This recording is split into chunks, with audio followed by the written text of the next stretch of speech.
नमस्कार मित्रांनो, स्वागत आहे तुमचं गाव कथा देवकथा ह्या यूट्यूब चॅनेलवरती।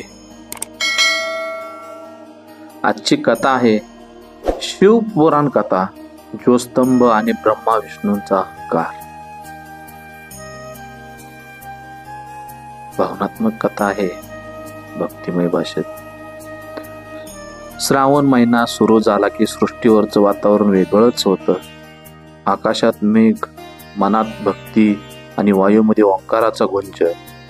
आज आपण ऐकणार आहोत एक अत्यंत गूढ आणि प्रभावी कथा, जी केवळ देवाचीच नाही तर अहंकार, सत्य, विनम्रता आणि भगवंताचं स्वरूप नसलेले अस्तित्व समजवणारी कथा आहे। मित्रांनो, ध्यान देऊन ऐका, आजची कथा खूप इंटरेस्टिंग आहे। सृष्टीच्या प्रारंभाच्या काळात जेव्हा काळ, दिशा आणि नक्षत्रही नव्हती, तेव्हा अस्तित्वात होते फक्त 3 देवता, ब्रह्मा, विष्णू आणि अदृश्य अनंत ऊर्जाची अद्याप प्रकट झाली नव्हती।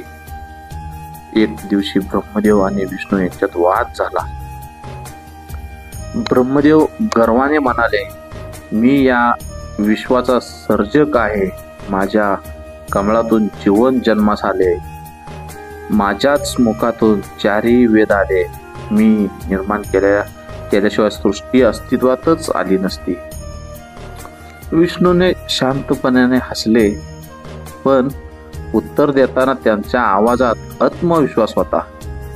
तुम्ही निर्माण करता ते मान्य आहे, पण राक्षसांनी कार्य माझं आहे, जर मी नसलो तर ती सृष्टी टिकेल तर कशी, म्हणूनच मी श्रेष्ठ। हे ऐकून ब्रह्मदेव चिडले। दोघांमध्ये अहंकाराचं वादळ पेटलं, वाद पेटला, संपूर्ण आकाश दणदणू लागलं। देव, ऋषी, गंधर्व सगळे भीतीने थरथर कापू लागले। तेजोस्तंभाचा प्रकट होण्याचा भाग सांगतो।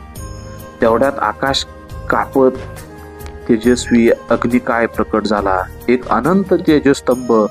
त्याचा ना आरंभ दिसतो ना त्याचा अंत। सृष्टीचं भान हरवलं, इतकं प्रखर तेज संपूर्ण ब्रह्मांडात त्या दिव्या ज्योतींनी उजळून निघालं। तेव्हा त्यातून एक गंभीर गूढ आवाज आला, तुमच्यात जो या स्तंभात शेवट शोधेल तोच खरा श्रेष्ठ। विष्णूचा विनम्र शोध चालू। विष्णूने क्षणाचाही विचार न करता वारा रूप धारण केलं आणि तेजोस्तंभाच्या अंध भागात पाताळात शिरले। हजारो वर्ष, युगांमागे युगे त्यांनी शोध घेतला। विचार करा, अंधार, पाताळ, अनंत खोल, पण शेवट काही सापडेना। शेवटी ते वर आले, थकले पण प्रामाणिक, हे तेज अनंत आहे, मी त्याचा शोधू शकलो नाही, मी शेवटी घेऊ शकले नाहीत ते। ब्रह्मदेवाची चालकी। ब्रह्मदेव हासावर चढून स्तंभाच्या टोकाकडे निघाले। वरती जात असताना त्यांना एक केतकीचं फूल खाली पडताना दिसलं। त्यांनी विचारलं, हे फुला, तू वरून पडलास आहेस, मी तुला साक्षीदार ठेवतो, सांग की मी वरचा टोक पाहिलाय। केतकीचं फूल गोंधळून गेलं, पण ब्रह्मदेवाच्या भयाने ते तयार झालं। ते परतलं आणि विष्णूने समोर खोटं सांगितलं, मी वरचा टोक पाहिलाय आणि फुल साक्ष आहे। ब्रह्मदेव प्रकट होतात, तेवढ्या स्तंभ दुभागला आणि त्यातून प्रकट झाले महादेव रुद्र रूपात।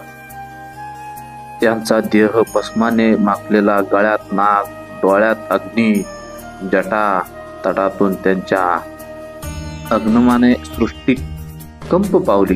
काळ थांबला, दिशा गोंधळल्या। त्यांनी दोघांकडे पाहिले। विष्णू, तू सत्य बोललास, तू नम्र आहेस, माझा खरा भक्त। ब्रह्मा, तू खोटं बोललास, अहंकाराने अंध झालास, म्हणून पृथ्वीवर तुझी कधीच पूजा होणार नाही। केतकीचं फूल, तू खोट्याची साक्षी दिलीस, म्हणून तुलाही माझ्या पूजेत स्थान नाही। केतकीच्या फुलाला स्थान नाही। लिंग रूपाचं महात्म्य। शिव पुढे म्हणाले, हा जो ज्योतस्तंभ आहे तो मीच आहे, ज्याचं ना मूळ आहे ना शेवट. मी लिंग रूपात या विश्वात राहील.